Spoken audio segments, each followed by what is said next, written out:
What's up, man? Hey, what's going on, man? John? Matt, nice to meet you. I hurt my Oh, no way. Yeah, I hurt my arm at work. Oh, that sucks. All right, so we got some brakes on these. Yeah, see, okay, so never been done before. Okay. Oh, really? Holy cow, you haven't had them done since 2007? Yeah, I've had the brakes done, rotors, brakes been Oh, done okay. one time. Awesome, man. Yeah, well, shit, man, I'll probably be out here about an hour. So, All right, cool beans. yeah, hopefully All right, not. if you need anything, if you need, do you need keys for anything, or? I'll need keys at the end, so yeah, if you wanted to leave them. Yeah. Yeah, I'll have to go in around and get them. So here's the deal. All right, this is a 2007. He had it for 18 years. Only had brakes done on it and an oil change. That's literally all that's been done on this car in 18 years. This is the sound I hear the most when I jack up vehicles. All right, you guys want to see what a 18-year-old vehicle that's never been worked on looks like? Well, okay, there we go. Just a little couple taps. All righty. Oh, dry rotted. Holy cow. The upper ball joint is out of here. Bushings are gone. Needs sway bar, needs tie rod. He just needs a whole front kit. Oh, stupid riveted ball joint. That lower ball joint's trash too. Oh, guys, look. Here's the deal. Do you know what these are? A lot of people know what these are. But if you don't know what these are, this is just little washers that keep the rotor on while the vehicle goes down the assembly line to be put together. We're gonna obviously let them know all this crap that needs to be replaced. There's literal cobwebs on the...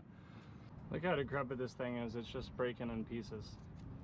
All right, guys, so this is where we're gonna stop, and I'll tell you why. This goes out to all my other mobile mechanics out there and all my other mechanic friends that are doing mechanic work on the side.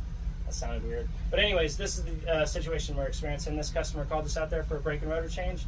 Now, we could have done that and got, collected the repair cost from it.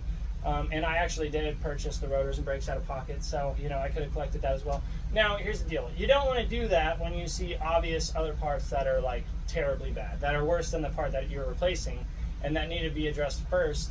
And in that situation, a lot of people would just, change the brakes and rotors, and they'd be about their day, collect the repair. But you're putting your name on something that's potentially going to break down the road. Now, do you think that gentleman's going to drive a few blocks or even a couple days and then have a ball joint break and not blame you for anything? Maybe not even blame you, but at least ask you, questioning your professionalism, and then now he's got a bad taste in his mouth when he hears your name. You know what I mean?